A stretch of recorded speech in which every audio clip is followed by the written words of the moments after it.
रुक जाओ, मत मारो मेरे चाचू को, रुक जाओ।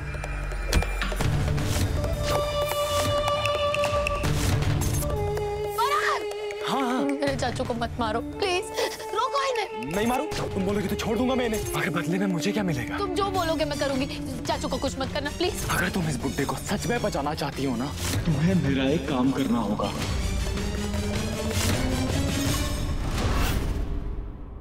मेरे घर इस घर की बेटी दुल्हन बनकर नहीं जाएगी।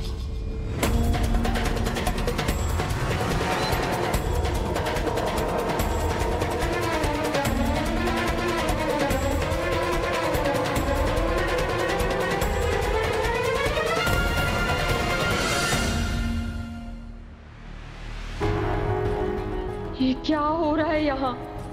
शादी नहीं हुई तो हार भी मुझे नहीं मिलेगा। हार नहीं मिलेगा तो फरहान के साथ भागने के लिए पैसों का अरेंजमेंट कैसे होगा?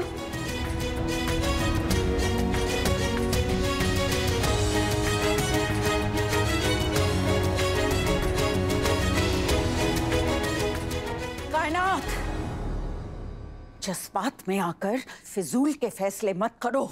ये निकाह न तुम्हारी मर्जी से हो रहा है न हमारी मर्जी से हो रहा है। इसमें दोनों बच्चों की मर्जी शामिल है, समझी तुम? और ये दोनों बच्चे एक दूसरे से मोहब्बत करते हैं। बाहर में जाए ऐसी मोहब्बत, और बाहर में जाए बच्चों की खुशियां।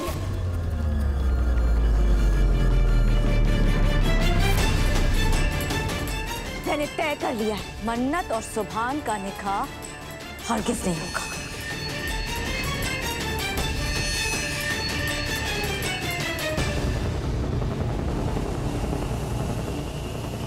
अम्मी बस कीजिए, इस बारे में बाद में बात करेंगे, ठीक है? चुप! अपनी अम्मी को थप्पड़ खाते हुए देखते रहे तब तुम्हारी गैरत नहीं जगी। अरे तुम तो मेरा खून हो ना। इस लड़की के लिए मैं तुम्हें तड़पता हुआ देख सकती हूँ सुबह, लेकिन तुम्हारा निकाह मन्नत के साथ नहीं होगा, ये मेरा आखिरी फैसला है। कौन सा आखिरी फैसला? तुम होती कौन हो फैसला सुनाने वाली? मैं हूँ सुभान की अम्मी। और मैं तुम्हारी अम्मी हूँ, रिश्ते में भी और उम्र में भी बड़ी हूँ तुमसे। मेरा तजुर्बा बड़ा है। सुभान की नानी हूँ, मन्नत की दादी हूँ, इस घर की बड़ी हूँ और अभी जिंदा हूँ। मर जाऊंगी ना तो बेशक अपने फैसले लेना, लेकिन जब तक मैं जिंदा हूँ इस घर में सिर्फ और सिर्फ मेरा फैसला चलेगा। और मेरा ये हुक्म है कि सुभान और मन्नत का निकाह होकर रहेगा। नहीं होकर रहेगा।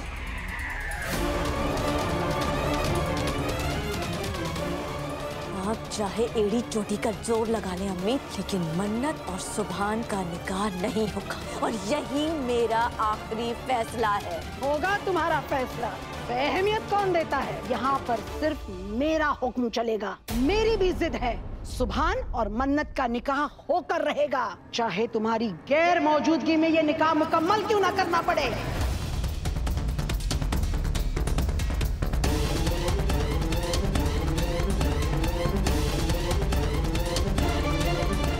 कायनात बीबी, मत भूलो तुम बाकायदा तुम्हारा निकाह करके तुम्हें इस घर से रुखसत कर चुकी हूँ मैं। इस वक्त तुम मेरे घर के छत के नीचे खड़ी हो, जिस घर में सिर्फ मेरा हुक्म चलता है। अगर तुम्हें कोई एतराज है, उठाओ अपना सामान और निकलो मेरे घर से।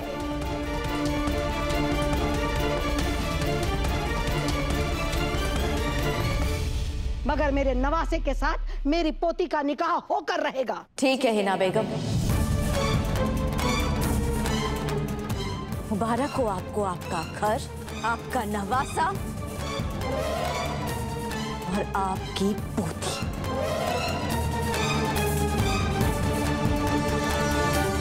जिस घर में मेरी कोई अहमियत नहीं, मेरी कोई इज्जत नहीं है, उस घर में मैं एक लम्हा नहीं रुकूंगी। शौक से कर लीजिए आप सुभान और मन्नत का। अम्मी, सुभान, कोई नहीं जाएगा उस लड़ाकू को समझाने के लिए। इससे अब सिर्फ मैं बात करूंगी।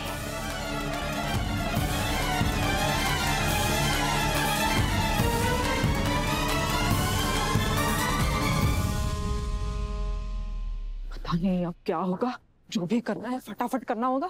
फंस गए तो फिर बुरे फंसेंगे हम लोग। दादी अम्मी, ये क्या कर रही है आप? हम कहीं घूमने जा रहे हैं क्या? अरे घूमने नहीं जा रहे बेवकूफ, हम ये घर छोड़कर जा रहे हैं। फटाफट अपना सामान बांधो, जो हाथ में आए ले लो और झोली में भर लो, फिर पता नहीं यहाँ से कुछ मिलेगा भी या नहीं। अरे चलो ना, मेरी शक्ल क्या देख रहे हो तुम दोनों? सामान समेट लो, हमें ये घर छोड़कर भागना है। हाँ हाँ चलो चलो चलो चलो चलो। तुम एक मिनट इधर रुको। पर दादी अम्मी, हमें भागना क्यों है? नहीं, मेरा मतलब है अब तो सब कुछ सही चल रहा है ना? अरे क्या खाक सही चल रहा है? तुम्हारा दिमाग है या पुरानी लालटेन? इसकी बत्तियां जलाने के लिए मैं कितना तेल डालती हूँ, सुधरता ही नहीं है लड़का। अरे बेवकूफ, उस मनहूस इबादत को बर्बाद करने के चक्कर में हमने उस सन की कायनात को इतना भड़का दिया कि अब वो मन्नत को भी अपनाने के लिए तैयार नहीं है, उसको भी अपनाने से इनकार कर रही है वो। ये तो अच्छी बात है ना। कायनात फूफी सुभान को ठुकरा रही है, मतलब मन्नत निगार की भाभी आपकी पोत बहू, और मेरी तो वो बनने वाली है। अरे मन्नत तुम्हारी वो बने या मन्नत तुम्हारी ये बने, उसे हमें क्या करना है? हमारी इज्जत तो नीलाम हो ही जाएगी ना अरमान। देख, मन्नत से तेरा निकाह सुभान के पीछे हटने से नहीं, बल्कि सुभान से निकाह के दिन ऐन मौके पर भागने पर टिकी हुई है, समझा तू? क्योंकि मन्नत अगर निकाह से नहीं भागेगी तो बदनाम कैसे होगी, और अगर वो बदनाम नहीं होगी तो बदनाम लड़की का हाथ थामने वाला मसीहा तो कैसे बनेगा? और जब तू मसीहा ही नहीं बनेगा तो दुआ अपनी बेटी का हाथ तेरे हाथ में क्यों देगी? कायनात ने इस निकाह से इनकार करके तुझसे तेरी मन्नत और हमसे जायदाद मिलने के सारे आसार छीन लिए हैं। अब समझा तू? वाह जाती अम्मी वाह, क्या दिमाग है आपका, कसम से यार, मैंने तो इस एंगल से सोचा नहीं था। सोचने के लिए दिमाग की जरूरत होती ना बेटा, और तेरे ऊपर वाले माले में इस वक्त तंगी चल रही है। पर दादी अम्मी, हम ऐसे इस घर से नहीं जा सकते, बिल्कुल भी नहीं।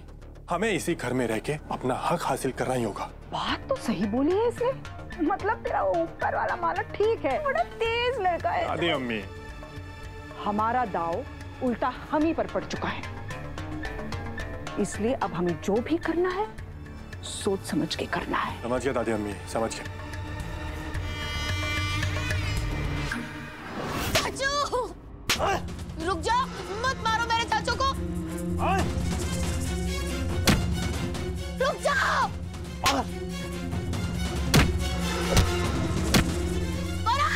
हाँ, मेरे चाचू को मत मारो प्लीज, रोको इन्हें। रुक जाओ। तुम बोलोगे तो छोड़ दूंगा मैं इन्हें। बोलो, बंद कर दो ये सब। ओए, खोल इसे भी, खोल।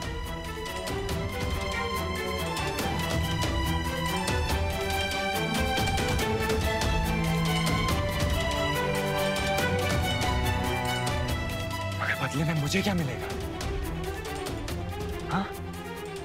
तुम जो कहो वो। जो मांगूंगा वो मिलेगा। हाँ।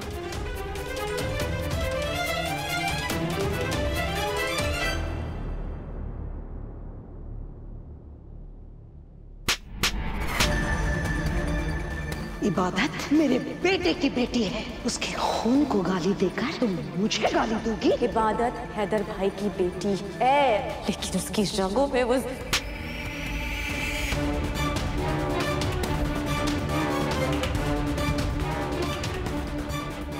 अब दुनिया में मेरे पास बचा ही क्या?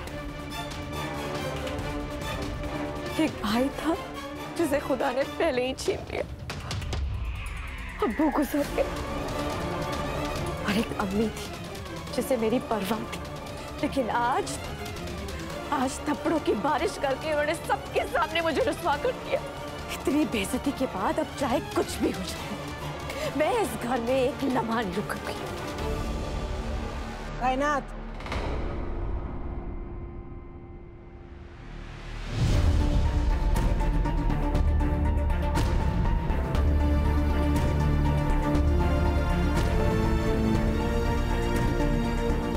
मैं तुम्हें इस घर से क्या, इस कमरे से भी कदम बाहर नहीं रखने दूंगी।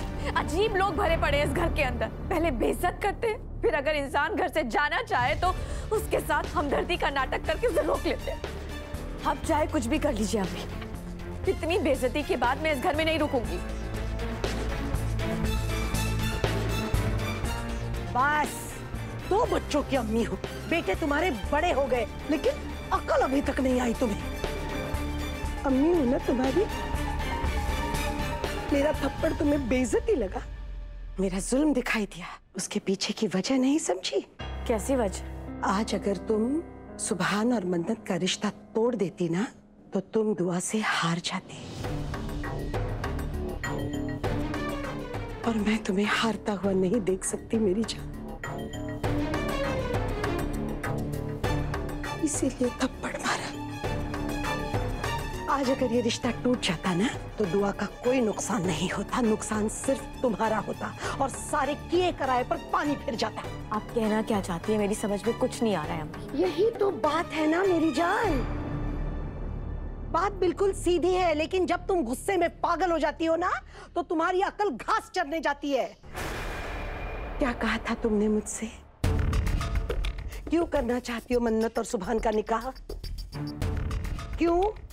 मन्नत बनेगी मेरी बहू, उसके बाद मन्नत का इस्तेमाल करके मैं इस दुआ को नाको चने चपवाऊंगी। और आज जब तुम अपने मकसद के इतने करीब हो, तो क्यों ये रिश्ता तोड़ना चाहती हो तुम कायनात?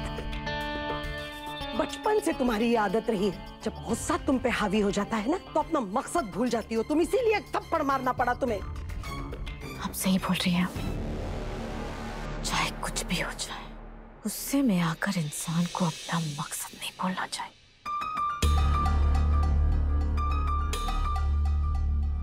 अम्मी मुझे माफ कर दीजिए, मुझसे बहुत बड़ी गलती हो गई। बस मेरी जान, अम्मी से कोई माफी मांगता है। उम्र सिर्फ आंकड़ों में नहीं बढ़ती मेरी जान, तजुर्बे से बढ़ती है। जो बात अब मैं तुमसे करने जा रही हूँ, उसे अपने जहन में बैठा लो कायनात। आज अगर ये रिश्ता टूट जाता ना, तो ना सिर्फ तुम अपने मकसद से मुकर जाते, तुम्हारा बदला अधूरा रह जाता, बल्कि सुभान तुमसे हमेशा के लिए दूर हो जाता। तुम्हें नजर नहीं आता कायनात, सुभान मन्नत से बेइंतहा मोहब्बत करता है। और आज अगर ये रिश्ता टूटने की वजह तुम बनती, तो शायद सुभान जुबान से तो तुम्हारे खिलाफ कुछ नहीं बोलता, मगर बेटा दिल ही दिल में वो तुमसे नफरत करना शुरू कर देता। इसीलिए आज के बाद जो भी फैसला लेना हो, वो सुभान को मद्देनजर रखते हुए लेना, वरना खुदा न करे कायनात, तुम्हें अपनी औलाद से हाथ धोना पड़ेगा।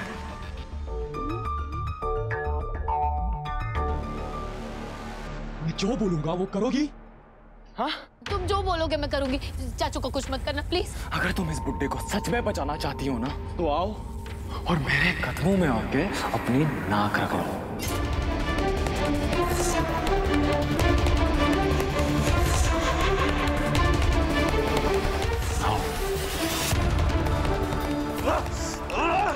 नहीं मेरे बच्चे, चाहे मेरी जान चली जाए, मगर इस जाहिल के सामने अपनी नाक मत रगड़ना बच्चे।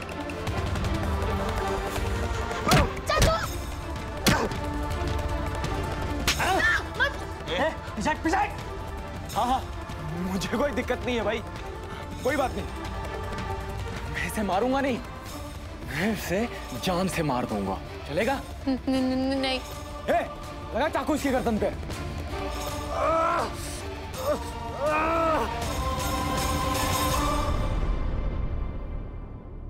ये ड्रेस तो तुमने मुझे दिया था। ये तुम्हारे पास कहाँ से आया? अम्मी हैदर के नाम का दुपट्टा नहीं मिल रहा है। तुम्हारी हिम्मत कैसी हुई ये ओढ़नी पहनने की? खास आज के दिन दुआ ने खुद अपने हाथों से ओढ़नी बनाई थी और तुमने इतनी आसानी से इसे पहन ली। मेरा नाम लिखा हुआ नहीं दिखा तुम्हें? सुभान तुम मुझसे एंगेजमेंट करने वाले थे ना, तुमने इबादत को अंगूठी क्यों पहनाई है? देखा क्या कहा था मैंने? मैं हैदर से मंगनी करके रहूंगी। कर ली मंगनी।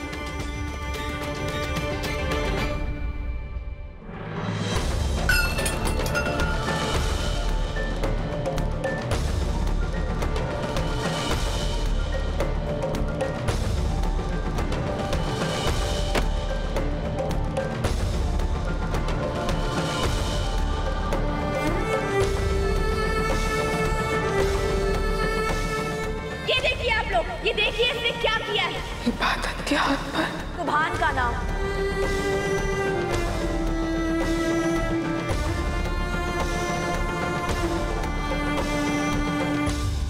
या अल्लाह, सी उलझन है। हर मंजर सामने आ रहा है जिसे मैं 22 साल पहले देख चुकी हूँ, जिसने मेरी जिंदगी बर्बाद कर दी थी। इबादत अपनी माँ की तरह मेरी मन्नत का घर उजाड़ने में लगी हुई है। अगर वो जीत गई, वो कामयाब हो गई, एक बार फिर गजल की जीत हो जाएगी।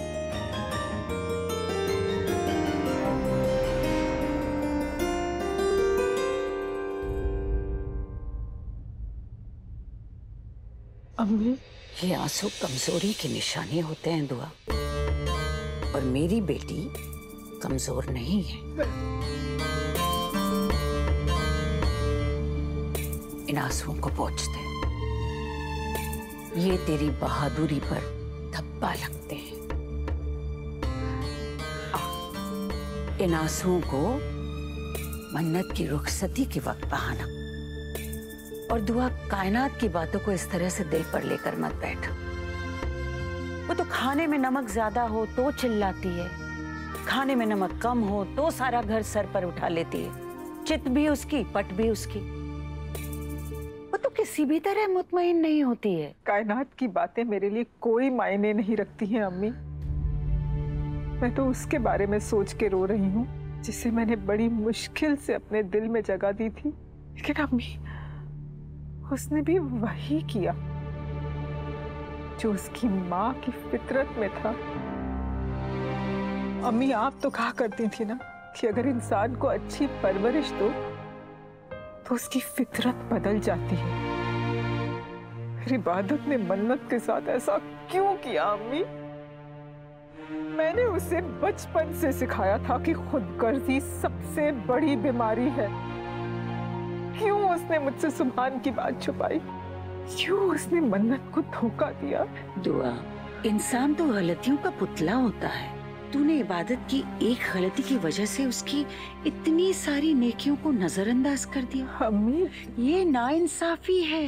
मैं कुछ समझी नहीं अम्मी।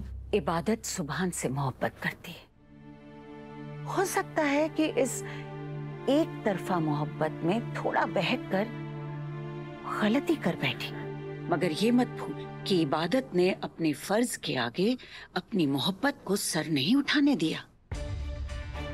उसने अपनी खुशियां बाद में देखी, मगर मन्नत के अच्छे मुस्तकबिल के बारे में पहले सोचा। दुआ, मैं सुभान को चाहती हूँ, सुभान मुझे नहीं चाहता। वो मन्नत को चाहता है अम्मी।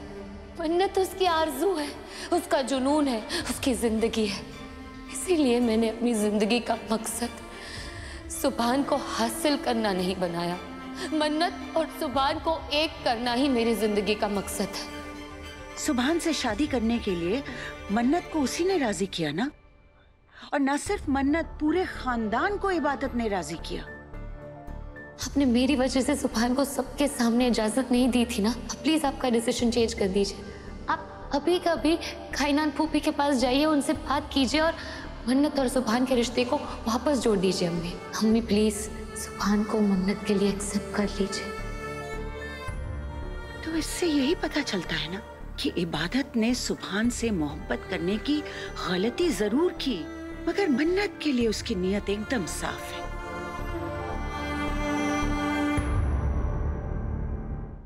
और अगर हम इबादत की गलतियां देख रहे हैं तो मन्नत ने जो किया उसे भी नजरअंदाज नहीं किया जा सकता दुआ, क्योंकि फरहान के साथ आधी रात को घर से बाहर जाकर मन्नत ने भी गलती की है। उसे इतनी बड़ी सजा दी क्या? नहीं ना। और ये मत भूल कि फरहान से मन्नत को बचाकर लाने वाली इबादत ही है, और मैं इस बात की गवाह हूं।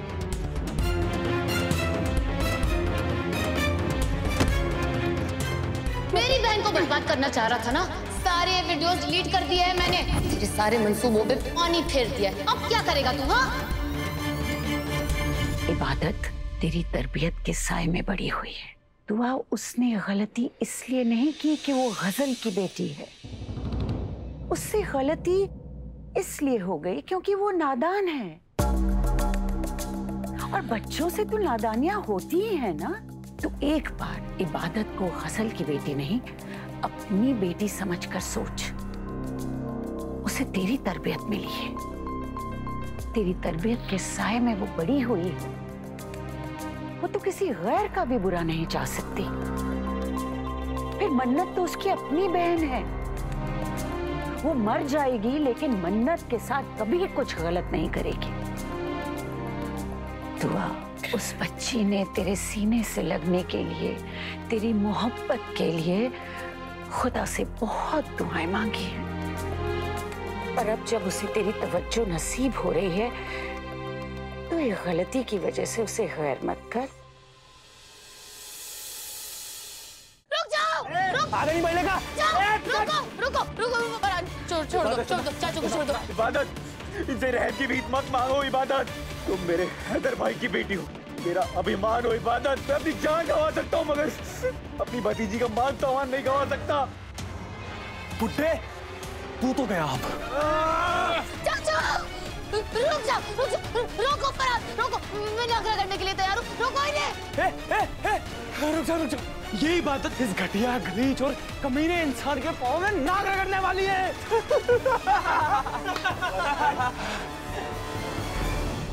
तो आजा मेरी मन्नो की ये बहू, आके मेरे कदमों में अपनी नाक रगड़।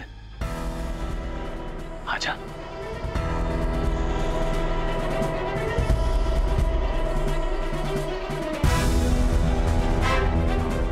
इबादत नहीं, इबादत, इबादत नहीं, इबादत नहीं।